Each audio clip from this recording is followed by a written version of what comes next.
Salam, hər vaxtınız xeyir, hörmətli izləyicilər. Bugün dünya tarixində cahanşumul inqilablardan biri olan Böyük Oktyabr Sosialist İnqilabının 108 illiyidir. 108 il bundan qabaq Petrograd Əskər və Fəhli Deputatları Soveti müvəqqəti hökumətin binasını tutdular və Rusiyada Sovet hakimiyyətinin qurulduğunu elan etdilər. Ümumiyyətlə, Oktyabr hadisəsini biz həm çevriliş, həm də inqilab kimi qeyd edə bilərik. Nəyə görə? Çevriliş kimi ona görə ki, hakimiyyət hərbi yolla ələ keçirilmişdi. Bir qrup bolşevik tərəfindən Lenin tapşırığı ilə.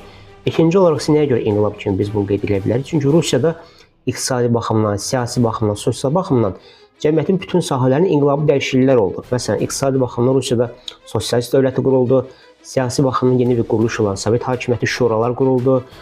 Daha sonra əlifba dəyişildi, yeni əlifba qəbul edildi, təqvim dəyişildi, torpaq kəndliyə verildi, fəhlənin iş saatı 8 saata endirildi və s. verildi.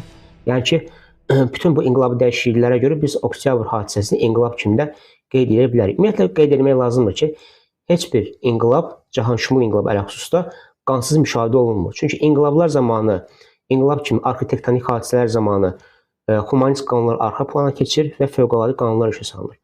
Biz bunun nümunəvi timsalını Böyük Fransa inqilabında görə bilərik. 1794-cü ildə Vandeya kəndinin əhalisi feodal qaydaları müdafiə etdiyinə görə və Fransa inqilabi hökumətinin tədbirlərinin qarşı çıxdığına görə Fransa Respublikası hökuməti bütün Vandeya kəndinin əhalisinin qətl edilməsi bağlı qərar vermişdi.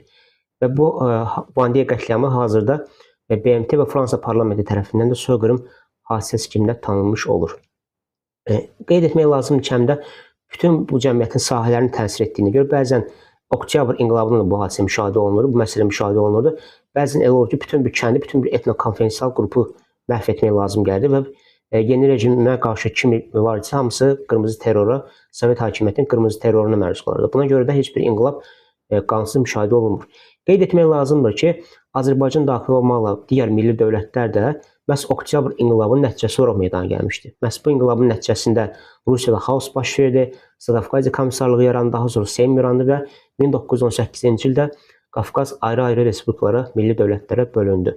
Həmçinin biz bunu vurğulamalıyıq ki, məhz İstiqlal bəyannaməsinin ilk bəndi dolayısı yolla Oktyabr Sosialist İnqilabına toxunur. Çünki bu inqilabın nəticəsində biz bu bənddə görə bilərik ki, Rus ordular dağıldı, geri çəkildi və Qafqazda ayrı-ayrı milli diviziyalar yarandı və Qafqaz ərazisi Rusiyadan ayrıldı.